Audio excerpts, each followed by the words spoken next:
बिस्मिल्लाहिर्रहमानिर्रहीम। वतिजारतुन तख्शौन कसादहा वमसाकिन तर्दौनहा अहब्ब इलैकुम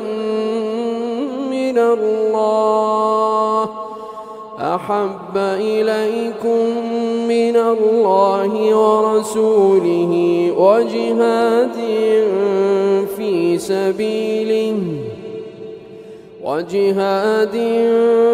फी सबीलिहि फतरब।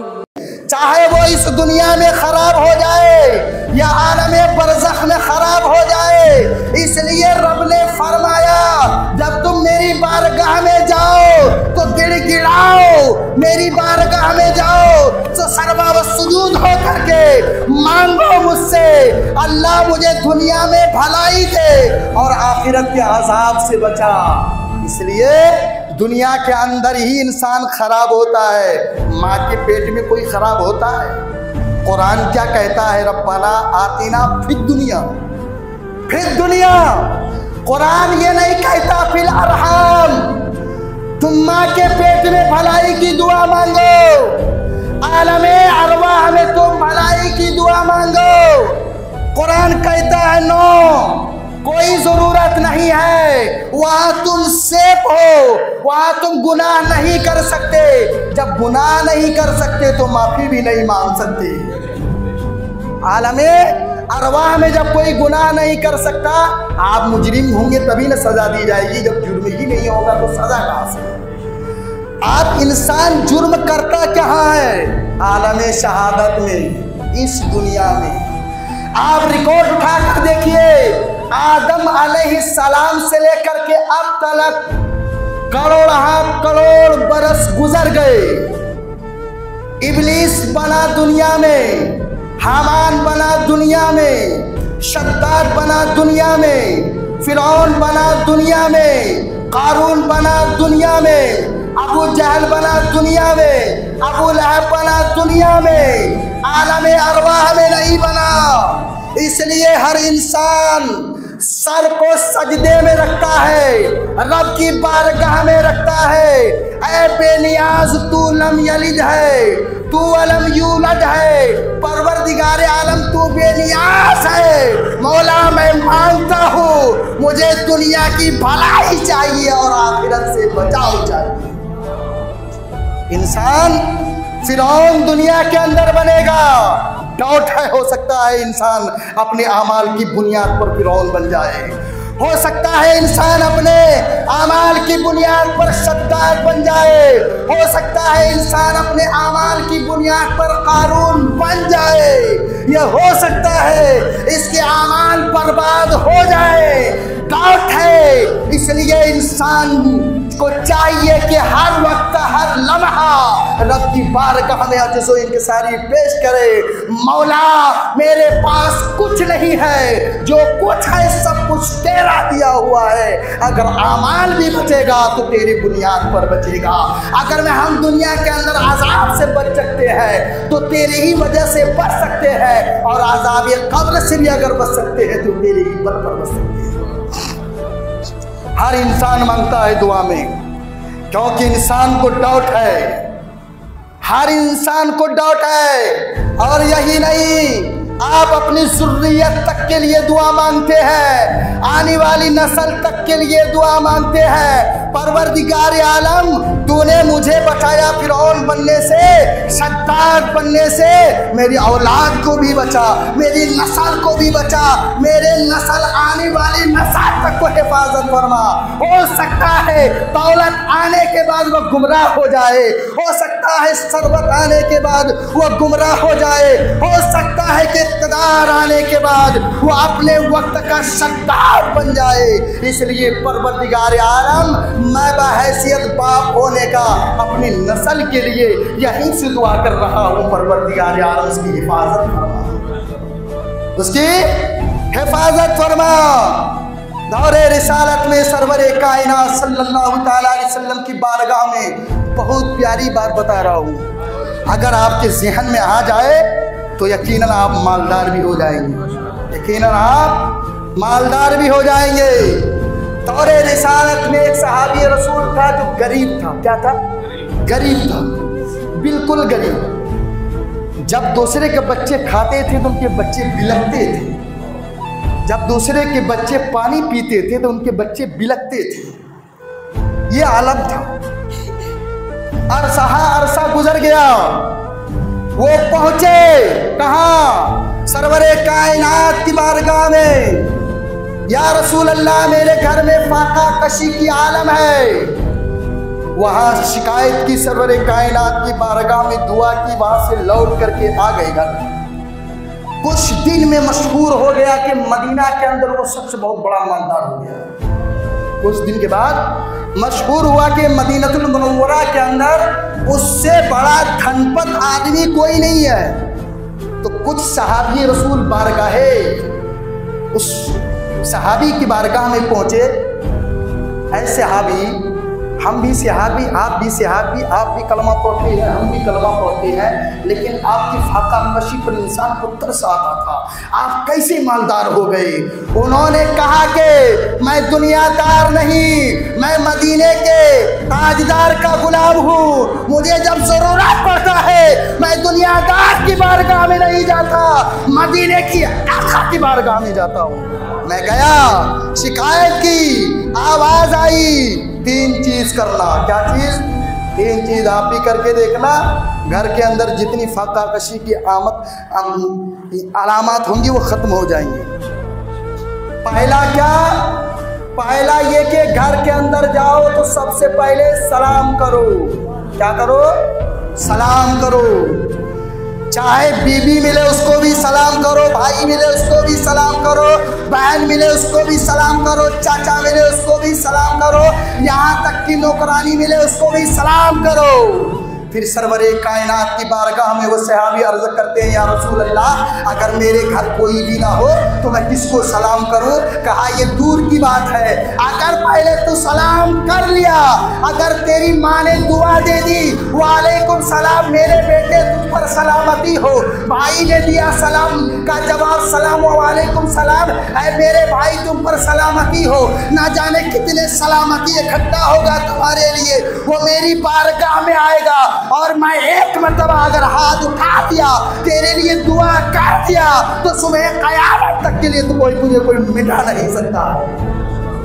एक ये कि तुम पहले घर के अंदर सलाम करना, जब कोई ना मिले तो मुझे हाजिर व नाजिर समझकर सलाम करना, मुझे हाजिर व नाजिर समझकर सलाम करना। याद रखना, हर मोमिन के घर में जब कोई नहीं होता है तो मैं होता हूँ, जब कोई नहीं होता है तो मैं होता हूँ। याद रखिए, जब घर में कोई नहीं रहता है, हर मोमिन के घर में जब मेरे नबी आ सकते हैं, जब मेरा दिल में कोई नहीं रहता है तो मदीने के ताजदार रहते हैं, आमिना के लाल रहते हैं। अल्लाह के नबी फरमाते हैं, जब कोई ना मिले तो मुझ पर सलाम करो। 2, तीसरा ये फरमाते हैं कि उसके बाद एक मर्तबा सूरह अखलास पढ़ो। क्या? सूरह अखलास पढ़ो। उसके बाद देखना तुम्हारी गरीबी का खात्मा हो जाएगा। तुम दर बदर मत भटको, मेरी बारगाह में आओ, हर शय का इलाज है रहमत आलम की दरबार आलिया से। हजरात मोहतरम, मैं ये अर्ज कर रहा था एक सूफिया से, सूफिया समझते हैं? मौलाना मुफ्ती मसूद रजा साहिब क़िबला नामत बरकातुहुमुल क़ुद्सिया वल आलिया की पीर व मुर्शिद जनाब मुफ्ती आफाक साहब रहमतुल्लाह तआला अलैह, ये भी सूफिया की एक मंजिल पर फाइज थे, इसीलिए तो इनकी दुआ जल्दी कबूल हो जाती है। और दुआ भी अल्हम्दुलिल्लाह खानकाही दुआ फरमाते हैं, बहुत अच्छी दुआ। ऐसी दुआ मैंने कहीं सुना ही नहीं, मेरे को दिल खुश हो जाता है कि हजरत दुआ करते रहे, मैं सुनता हूँ। तो तसव्वुफ सूफिया इकराम की एक जमात फरमाते हैं कि एक ज़माना ऐसा आएगा, बीमारी घर घर फैल जाएगा। आ जाए, आ जाए, आज नहीं है, है ना? एक ज़माना ऐसा आएगा, बीमारी घर घर फैल जाएगा। तो सूफिया की बारगाह में जो उनके मोतकीदीन बैठे थे, उन्होंने अर्ज किया, हुजूर क्या उस जमाने में दवाई नहीं होंगी? कहा कि बेवकूफ, उस जमाने में तो दवाई घर घर भरा होगा, टोकरी का टोकरी भरा होगा, यहाँ तक कि फ्रिज और गोदरेज वाशिंग में बस भरा होगा दवा। दवा का कोई इंतहा नहीं होगा, बीमारी का कोई सबब नहीं होगा। इतनी बीमारियां होंगी, इंसान क्या क्या चीज से मरेगा, डॉक्टर भी परेशान रहेगा। तो वो मोतकीदीन अर्ज करता है, हुजूर इसकी वजह क्या है? इसकी वजह तस्मिया क्या है? तो वो सूफिया की जमात फरमाते हैं कि उस जमाने में लोग सलाम को छोड़ देंगे, सलाम को छोड़ देंगे। सलाम जब छोड़ देंगे, 1000 बीमारियों का दरवाजा खुलेगा। कोई इंसान दिमाग की बीमारियों से मरेगा, कोई कैंसर से मरेगा, कोई ब्लड प्रेशर से मरेगा, कोई हार्ट अटैक से मरेगा, यानी अनगिनत बीमारियां होंगी जिसका मुहासिबा करना इंसान के लिए दरकार होगा, वो गिन नहीं सकता है। उस जमाने में अगर बीमारी से बचना है तो सलाम को आम करना है, सलाम को आम करना है।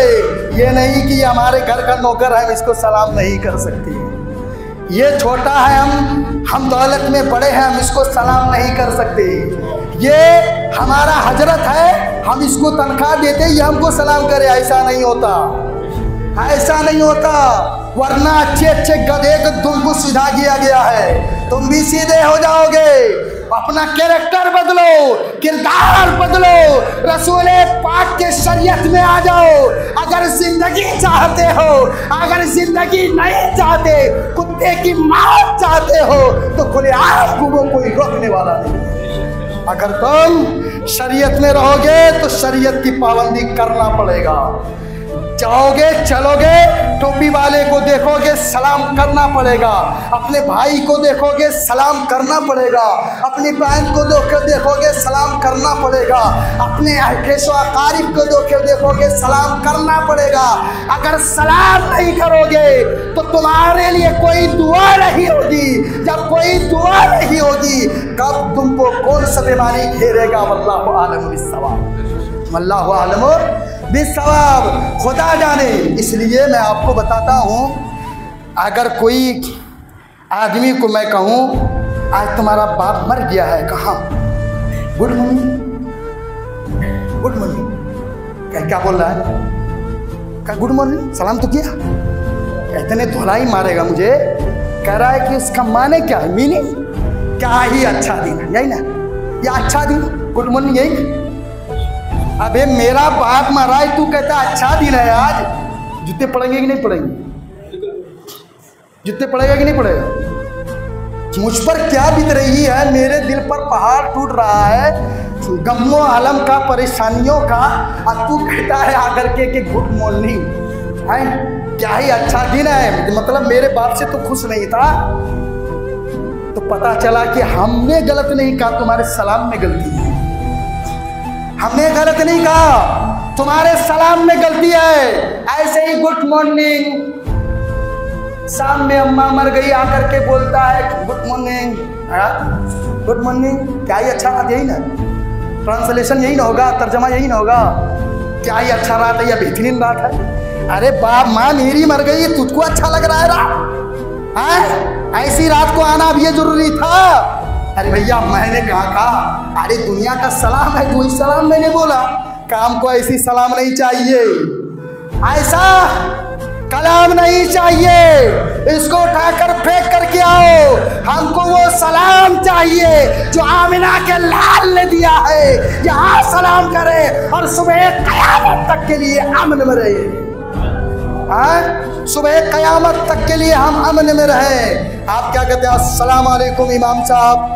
ऐ इमाम साहब, अल्लाह की रहमत हो आप पर, सलामती हो आप पर। इमाम साहब क्या जवाब देते हैं? वालेकुम सलाम व रहमतुल्लाहि व बरकातहू। सलामती हो आप पर, अल्लाह की रहमत हो आप पर। कोई टाइम टेबल है शाम के लिए, सुबह के लिए, दोपहर के लिए, रात के लिए, सोने के लिए, उठने के लिए, बैठने के लिए? नहीं, नो प्रॉब्लम, कोई टाइम नहीं। और सलाम किया तो इसका सवाब सुबह कयामत तक के लिए। अभी सलामती की दुआ दी, ये सलामती अभी तक नहीं, सुबह कयामत तक के लिए सलामती का दरवाज़ा खोला गया आपके लिए। सुबह कयामत तक के लिए रहमत का दरवाज़ा खोला गया आपके लिए। सुबह कयामत तक के लिए नुज़ूल रहमत का दरवाज़ा खोला गया आपके लिए। इसलिए दुनिया के अंदर रहो तो पक्का सच्चा मुसलमान बनकर रहो। प्रेम का भावना दो, प्रेम का दावत दो, एक दूसरे को सलाम करो, एक दूसरे से कीना कदूरत को दूर करो। जब सलाम करोगे एक मोमिन भाई की दुआ तुम्हारे ऊपर पड़ेगी, तुम्हारी दुआ उसके ऊपर पड़ेगी। एक दिन में 40 आदमी को सलाम करोगे, हो सकता है कि उन 40 आदमी में कोई मोमिन कामिल हो और किसी की दुआ आपके हक में कबूल हो जाए तो इंशाअल्लाह बेड़ा पार हो जाएगा। है ना? बात सही है ना? समझ में आ रही है मेरी बात?